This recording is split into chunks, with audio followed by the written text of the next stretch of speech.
नमस्कार मित्रों, science classes में आपका पुनः स्वागत है। आइए हम लोग चल रहे हैं क्लास 10th मैथमेटिक्स सब्जेक्ट में क्रमशः आगे की ओर।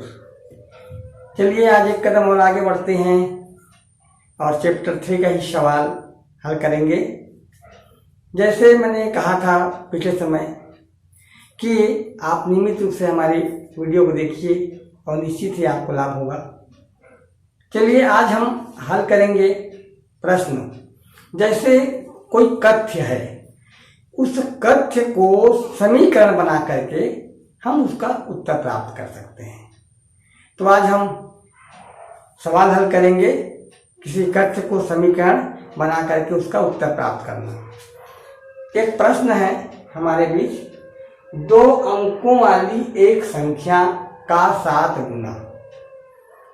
2 अंकों वाली एक संख्या का 7 गुना अंकों को पलटने पर उनके 4 गुना के बराबर है। जैसे मान लीजिए कोई संख्या है 2 अंक वाली, 2 अंक वाली संख्या मतलब 18, 12, 14, 15, 20 और 99 तक, है ना।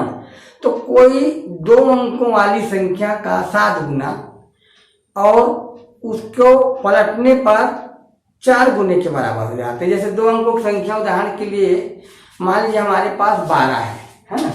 तो ये 12 जो है, तो अगर इसको हम पलट देंगे तो इकाई दहाई हो जाएगा, दहाई इकाई के स्थान पर आ जाएगा, ये 21 हो जाएगा। तो ये 2 अंकों की संख्या ना। तो यहाँ पर क्या कह रहा है कि 2 अंकों वाली संख्या का 7 गुना और उसी को पलट देंगे तो उसके 4 गुना, ये दोनों बराबर होंगे। फिर आगे है ना, तथा संख्या के अंकों का योग, अगर वो दोनों संख्या को जोड़ते हैं जो 2 अंक वाले हैं उसको, तो 3 के बराबर होता है, 3 आता है। तो संख्या ज्ञात कीजिए। चलिए देखते हैं हल करके। तो हम संख्या को मानते हैं हल, है ना।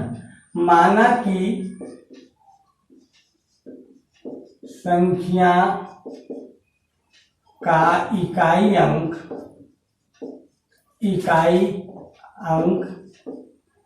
y है तथा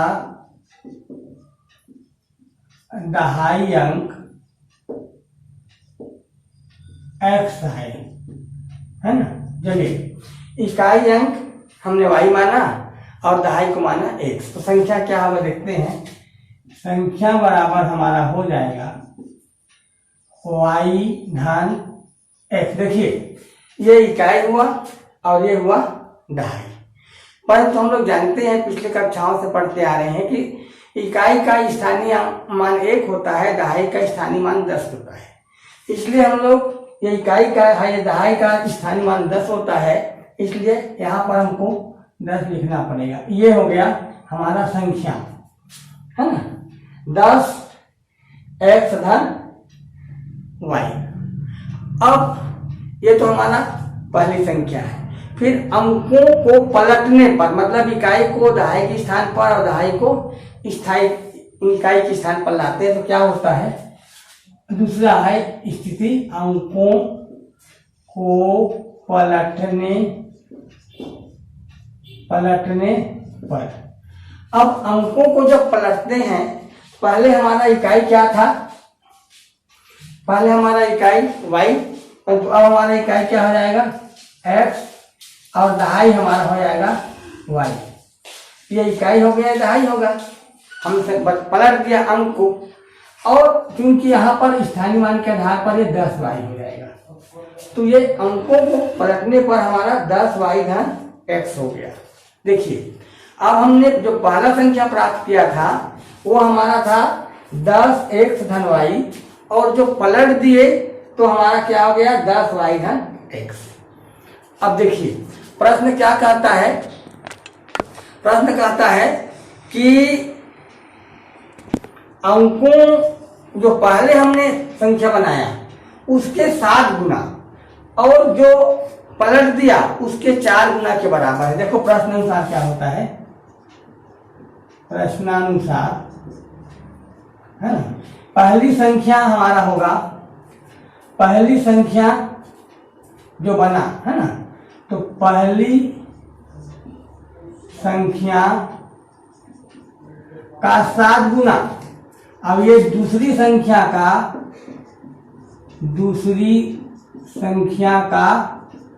4 गुना। पहली संख्या का 7 गुना, दूसरी संख्या का 4। पहली संख्या हमारा है, पहली संख्या है 10x धन y, इसका 7 गुना।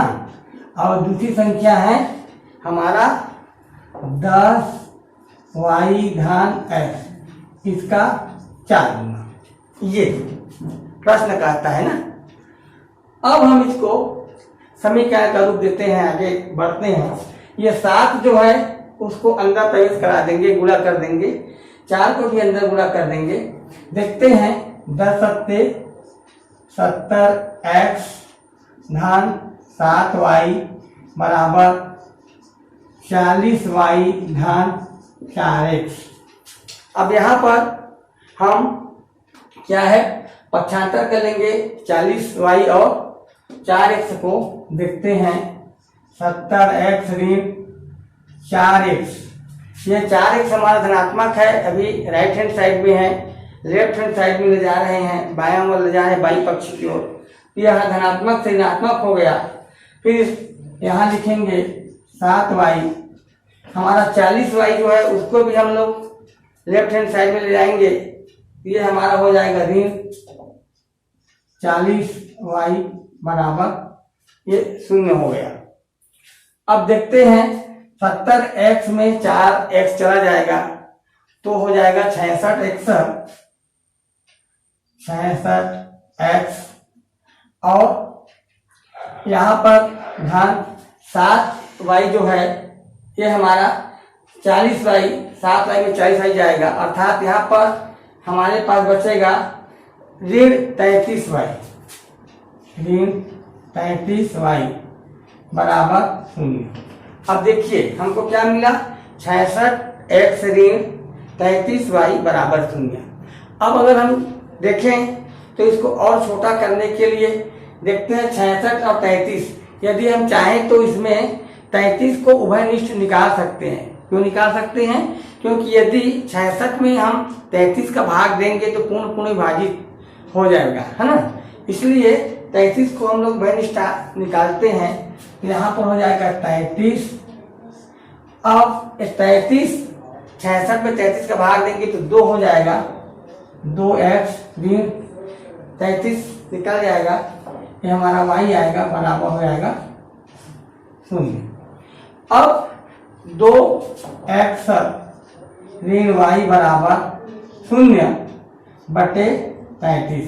हम लोग जानते हैं, जैसे छोटे सवालों में देखे होंगे आप लोग, 5x बराबर 25 तो x बराबर 25 बटे 5, तो ऐसा आ जाता है मान। तो इसी आधार पर हमने इसको 33 को यहाँ पर इसका गुणांक है उसको हर बना दिया, तो ये हमको प्राप्त हो गया 2x ऋण y। अब ये हमारा इसको समीकरण 2x ऋण y बराबर 0 हमारा हो गया समीकरण 1। अब समीकरण 1 हमारा हो गया। अगला देखते हैं, ये यहाँ तक हमारा काम हो गया, है ना। कहाँ तक कि 2 अंकों की एक संख्या का 7 गुना अंकों को पलटने पर बनी संख्या के 4 गुना के बराबर है। ये हमने समीकरण यहाँ तक प्राप्त कर लिया। अगला जो है, तथा संख्या के अंकों का योग 3 है। अब दोनों संख्या को जोड़ते हैं, अंकों को, है ना, तो 3 आता है। हमने क्या माना, x माना और y माना, ठीक है ना। इकाई को हमने y माना, दहाई को x माना, तो प्रश्न के अनुसार दोनों का योग कितना होगा, 3 होगा। ये दूसरी स्थिति में है ना भाई, ये क्या है, दूसरी स्थिति में, दूसरी स्थिति है अंकों का योग, अंकों का योग 3 है। देखिए x धन y बराबर 3 हो गया। ये हमारा हो गया समीकरण 2, ठीक है ना। अब समीकरण 1 और 2 को हम लोग हल कर देंगे। इधर बना रहा हूं, देखिए समीकरण 1 क्या है हमारा, 2x ऋण y बराबर 0 और समीकरण 2 है x धन y बराबर 3। अब समीकरण 1 में समीकरण 2 को हम लोग जोड़ देंगे। क्या करेंगे? जोड़ देंगे। तो जोड़ने पर क्या हो जाएगा? देखिए, अब यहाँ पर हम देखते हैं 2x ऋण y बराबर 0, x धन y बराबर 3 है। तो यहाँ पर ये धनात्मक है दोनों x, यहाँ पर ऋणात्मक है ना। तो y में y जाएगा अर्थात 0 बचेगा, कुछ नहीं बचेगा। हम इसको कटा दिए, ये जुड़ जाएगा। तो 2x और x हमारा हो जाएगा 3x और बराबर 3। तो x बराबर 3/3 बराबर 1। x बराबर हमको 1 मालूम हो गया। अब x बराबर हमको जो 1 प्राप्त हुआ उसको किसी भी समीकरण में हम स्थापित कर देंगे तो y का मान प्राप्त हो जाएगा। जैसे हम लोग 2 में रखते हैं, ठीक है। समीकरण 2 में x बराबर 1 रखने पर अब समीकरण 2 हमारा क्या है? x धन y, x धन y बराबर 3। तो यहाँ पर क्या हो जाएगा? 1 हो जाएगा धन y बराबर 3, y बराबर 3 ऋण 1, तो y बराबर हमारा 2 प्राप्त हो गया। अब y हम किसको माने थे? इकाई अंक को। तो इकाई हमारा क्या हो गया? 2। दहाई किसको माने थे? x को। x का मान कितना प्राप्त हुआ? 1। तो ये हो गया 1। संख्या क्या हो गया हमारे पास? 12। और संख्या क्या हो गया? 12 है, ठीक है ना। संख्या हमने प्राप्त कर लिया।